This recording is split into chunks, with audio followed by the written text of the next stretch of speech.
Hey everyone, this is Disc Junkie, and today I'm here to show you the Vampire Slayer Sword replica from Blade 2. And this was a very strange and crazy gift which I received from Lord Juggalo 5150, and there's a link to his channel in the video description. Now, this thing is so big that, I can't really review it because I can't reach it from behind the camera. So I'm gonna have to do this a little bit differently, and I'll just walk around and do it from the side like this. Now, as you can tell, we do have, I've already taken the sword out of the box, but I'm also gonna give you a bit of a look at this box, so I thought we'll just start with that, because that's sort of, I guess that's the most boring part, and then we'll just get into looking at the sword. Basically, here you have a rather long and big cardboard box. It says HK 1019, made in China. And I don't know very much about the origin of this. It's apparently made in China, but apart from that, I'm not really sure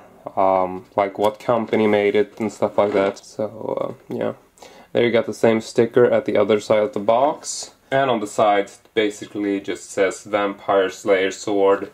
Flip it over, got the same text there. Oh, and of course, over at the end here it says best quality stainless blade, 32 2.5 inches overall. So now that that's done, we can sort of just slide the box out, quickly showing you what this thing looks like. And then it just opens up with a lid like this. Then there is like a plastic protection for the sword itself. And the whole sort of wooden stand and stuff was also included here. There are also, I don't know, here are some little plastic thingies that were sort of on the back of the cardboard, and then they had these little, twizzling metal thingies to sort of hold the sword in the box.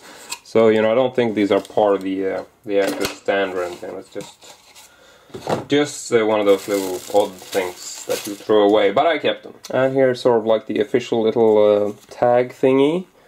So there you go, just says Vampire Slayer, and if you turn it over, it actually says Vampire Slayer 3, so I always thought this was a replica from Blade 2, that's always what I heard, but it might be from Blade 3. And notice that it doesn't say Blade anywhere, so I don't know, maybe they didn't have the rights, or maybe it's called Vampire Slayer in Hong Kong, I don't know, anybody who can confirm that or deny that, feel free to do so. But a very cool replica it is indeed, and here's just the last of the inside of the box.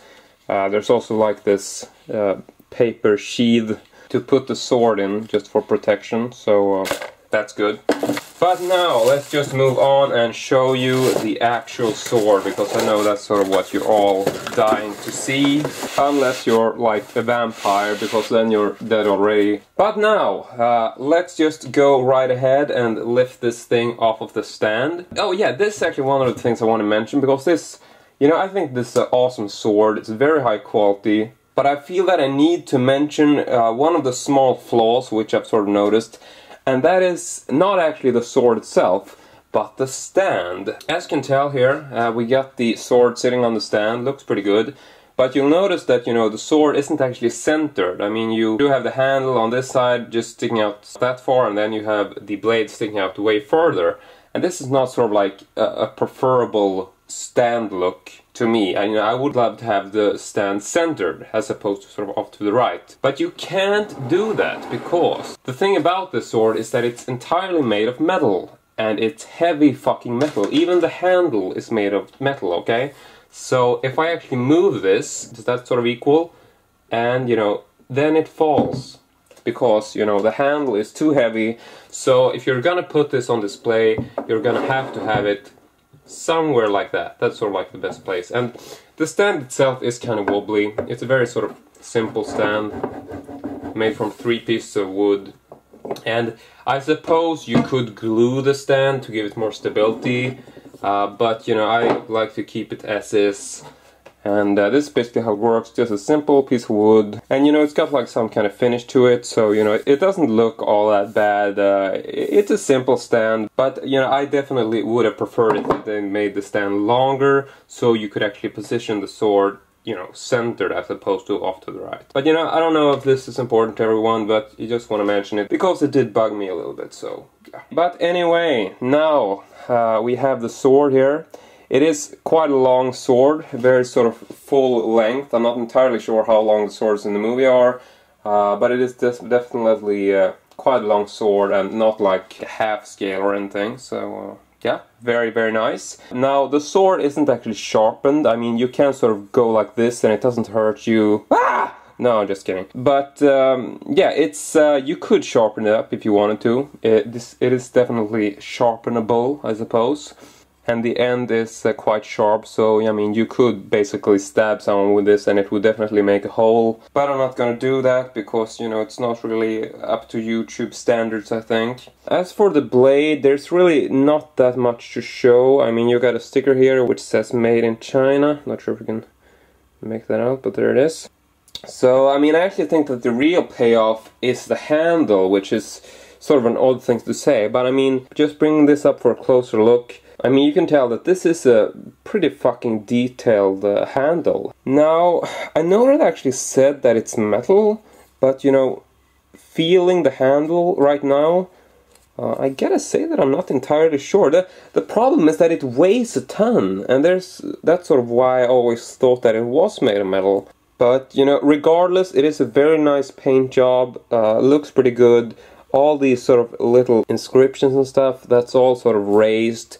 And then you got like a flat part on this side, so I don't know what to say. I mean, you can just look at this and decide for yourself. I think it's a very high quality sword, and I mean, the blade is really stuck in there. It doesn't come loose or wobble or, you know, feel like it's not detached properly. So I'm guessing that's why it's so heavy, possibly because the blade is actually quite long and goes into the sword, I don't know. But it doesn't go in that far because I'm gonna show you this, and this is a really cool part. You check the end here, you just, you know, it doesn't really look like there's anything to it, but if you take this actual end piece, just this piece right here, and you twist it, so I'm just holding it and I just twist the sword, then we actually have a hidden dagger within the sword. And I mean, that is really something. And once again, this isn't actually sharpened, so I mean, you can do this, doesn't hurt you.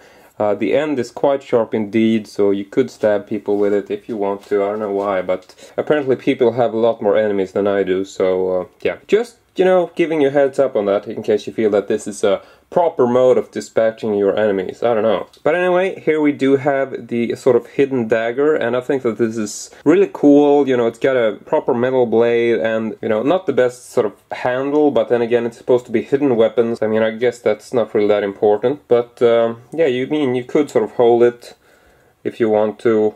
Yeah, I don't know. Just awesome detail and very, very cool.